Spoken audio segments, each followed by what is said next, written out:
Hi, everyone. My name is Tori Willis. I am currently a marketing manager at SKIDATA. I'm based in Salzburg, Austria. I've been there for 2 years, and previously I spent 7 seasons with the San Francisco 49ers. Scott and I spent about 4 or 5 seasons together in the beginning before he left for the Vikings. And then before that, I spent 1 season with the Los Angeles Dodgers in professional baseball, and then a year in collegiate athletics. So I'm one of those old-fashioned people that came up in through the worlds of sports. As we do see, and as at these conferences, more and more people are coming in, and there's more of a difference now across industries.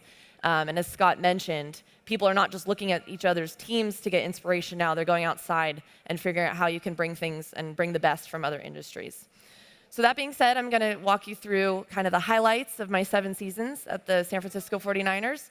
I was there from 2010 to 2017, which ended up being very, very pivotal, not only for working there working there in the marketing department, but also on the field for the team. So when I came in, this was our home stadium, Candlestick Park. You can see the signage is very static, and everything's kind of thrown all over the place. We did love Candlestick Park. There was a lot of nostalgia there. There were 5 Super Bowls during the span here played by the San Francisco 49ers and won. So it had a lot of history and a lot of fanfare in the Bay Area. And this is what the inside looked like. This was part of our farewell season. And then we shut down the stadium and created a new one. So that was a great opportunity for us to create a $1.3 billion stadium, Levi's Stadium in Santa Clara, California. And this basically marked the end of the era, not only on the field, but off the field, and also kicked us into the new level of digitalization and technology. Being based in the heart of Silicon Valley, we were kind of the front runners in revolutionizing how fans view football and how we also viewed it internally. So as you can see, there's a very, very big difference now. As I mentioned, $1.3 billion for a stadium. That is far outweighs a lot of the stadiums that I've seen during my time here in Europe. I think part of it is it's not just a stadium. We went from having 8 home games a year to really being a 365-day-a-week entity. And how do you justify the price tag of $1.3 billion? Not only do you have to engage with fans year-round, but you also have to create new avenues for revenue and new fans and new customers. So sometimes your fans, they're not wearing paint and body paint and jerseys cheering on those 8 home games. Your fans and your customers are also corporate companies hosting parties and events. We had a museum that was open year-round, a flagship team store that's open on non-game days, hosting concerts like Taylor Swift and the Rolling Stones and Grateful Dead. And then also we have a steakhouse, a pub, an art collection with a full museum of over 500 pieces of art and photography, and endless things in there as well. Just tons of club space, premium space, etc. So now we have this stadium open every single day. It's not just a home game area. It's a place on the map that you can go year-round. So as I mentioned, a lot of these different options we have, and there's new opportunities. When you see these, there's new departments being created, new information coming in, and new data being generated. And so we have to figure out what we do with all that data. How do we capture it? How do we incentivize? And how do we bring people in beyond just walking through as an unknown, unidentified guest? Here's some screenshots of what it looks like now in one of our club spaces. And people can also get married at Levi's Stadium. So if you're looking for a new wedding venue, this can be your place. You can also get married on the rooftop, on the field, etc. So it's not just for football. Along with that is creating new markets of fans. And so during my time there, we just had fans, and we had, you're a 49ers fan, great, you're a fan for life. We're not worried about that aspect. But now we want to kind of target and figure out who you are and what you're doing, what's your story. So I oversaw the kids club and our youth marketing. But then in 2012, I was tasked with creating a new section, and we called it the 49ers Crib Club. So it was for babies ages 0 to 2. And the interesting thing here is we actually would target women who were pregnant or families who were expecting, and we created a little gift pack, and they'd get a onesie and a bib, and they'd get a fan certificate. So you were a fan since the day you're born. You now have that as proof, and you can show it when you're 15, 20, 30. You're really a fan for life. And so we created that niche to hang out with the kids and the babies. And then from Crib Club, then they graduate at the age of 4 into Kids Club. And then they can start attending actual events in the stadium. Again, cannot harp on enough, there's only 8 home games. There's 10 with preseason. So for 355 days a year, we're not hosting a home game in Levi Stadium. So how do you capture that audience? And what my idea was, we need to go beyond digital. We can use digital to market and to have stuff, but we need to be able to bring these kids in and really market to the next generation, have family fun activities, especially for expensive home games. If a family of 4 can't afford to attend a game, then you can bring them in and have an actual experience on a non-game day. We also created the Women of the Niners. Now that it's known, for women, we saw this big increase in merchandising in the NFL. We used to call it pink it and shrink it and pink it. And you would just buy a men's jersey in a smaller size, and it wasn't cut to fit you. And that's what we used to do, before 2010 and beyond. The NFL and the merchandise industry realized that is a huge market they need to capitalize on. So now you can get jerseys that are not just pink and glittery for your daughters or sons. You can get stuff for you and your kids that fit the size, and it's appropriate, it looks good, and there's tons and tons of merchandise. It's almost endless now what happened with that. And then the last piece was actually recognizing that beyond those game days and beyond the 68,000 people we fit in the stadium, there's this mass group that we can attract and talk to across the internet and across digital spheres, if you will, and we need to engage with them as well. So the majority of our fans and the majority of our audience are never going to be in a game, never going to see a home game, and they might live somewhere else. So how do we work with them? So the next step was to really figure out how to engage our away fans. And there was a stat that came out that 83% of the 49ers fans were not based in our home target area. And the NFL says you cannot market you have to stay within a 50-mile radius of your stadium. And so what we did with that was, knowing that the Oakland Raiders were in our backyard, we actually had to go digital, and we could use those away games to target our fans. So we would host fan chapters and events the night before a game in a city. We could go to New York, we could go to Florida, etc., and we were allowed to have an event there and target them. And what better way than to send an email to a fan in one of these other ones? Hey, you're a kids club member, you're a member of the women's club, we're going to be in Baltimore this weekend, we're playing the Ravens on Sunday, we'd love to see you Friday night, share the experience with local fans.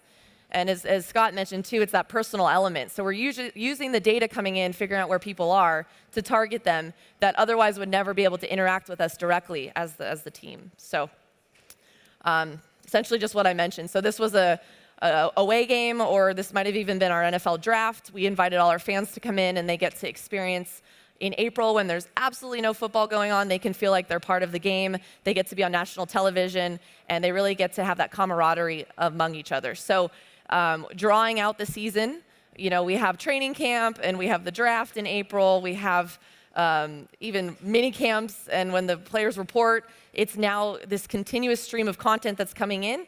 And so not only are you reading it on your phone, but you get to attend events that have to do with those and watch practices and really extend those game days. So with that, as I mentioned, we have all this incoming data. And the 49ers in 2013 were thinking, how do we capitalize on this? How do we understand who our fans are? We just don't want to send a mass email to our millions and millions of fans. We really want to make it more relevant for them. And the answer here was a loyalty program. We called it Faithful Rewards. As you notice, we have Esurance on there as our presenting partner. It's an online insurance company, and they provided some funding for this, which was great to be able to partner with sponsors. If you're interested in how to monetize and speak about partners, I will talk later on the stage at 10, so we can talk about that, or you can ask me one-on-one on how we incentivized, engaged, and we really worked with the sponsors, not just Esurance, to make sure that we deliver something to them while also benefiting us as well. So with the program, we could give away rewards and experiences in exchange for fan or customer data. And my favorite prize we give away is something money can't buy. Every year we gave away a trip for 2 on the team plane. And then the cool part about this is it's a never-ending circle that really can benefit us if you utilize it correctly. So in this case, we sent 2 fans to St. Louis to play the Rams, and the guy actually didn't believe me when I called him on the phone and told him he won. He had to look up on LinkedIn and find me, and then his friends didn't believe him either. And I don't think he really thought it was happening until he actually got on the team plane and he's surrounded by the players and coaches. So this is great because we also we encouraged them to take pictures, to tweet, obviously monitoring the content, but we got that fan-generated data, the fan-generated content. and then we could repost it. And so we could show fans, hey, you too can win this, join this program. So it just kept snowballing on what we could do with it. And the nice thing is it's also an insurance policy. We cannot say if we're going to win or lose on the field. That's out of the marketing's hands, unfortunately. But we can control the messaging, the fan experience, and show fans, hey, even if we lose this game, which we won this game, thankfully, but even if we lose, we're going to give you a great time. We're doing this. We're giving back to people, and we're having a great experience. So why would fans volunteer their data? Hence, this is why we do the loyalty program. So they get experiences and rewards that money can't buy, and they get to have amazing opportunities in this day and age where everything should be shareable. They have these experiences. So for the cost of setting up a microphone on a baseball field, this little kid's having the time of his life. Again, win or lose, that doesn't matter in the end of the day. He's going to always remember this. He's going to have his family be behind him, his friends and family on his parents' social media account, etc. So we saw there was a big value in this. And the nice thing, too, is it doesn't cost too much money, as I mentioned, the microphone. So we really got to use this program in a variety of ways, and that's how the SKIDATA portion came in, where SKIDATA is the software platform for this, and so it acts like a glue to combine all these data sources. And so you can connect your ticketing data, your entry data, Bluetooth, Wi-Fi, online activity, website, etc. If you can connect it digitally, we can put it together. So the idea here is there's the full 360-degree view of the fan.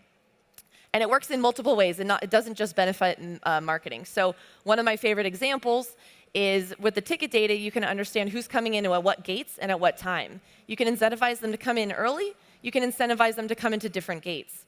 When we first opened Levi's Stadium, we realized that Gate C was underutilized, and we thought, hey, that's a perfect spot to create a family zone. So what we ended up doing was incentivizing people to come in that way. Not only does it it speeds up security, and it gets rid of the bottleneck at the entrance. It also helps everyone be safer, have a better experience, and the kids get to come in and have a better experience. So there's countless ways we've been able to use the loyalty data coming in.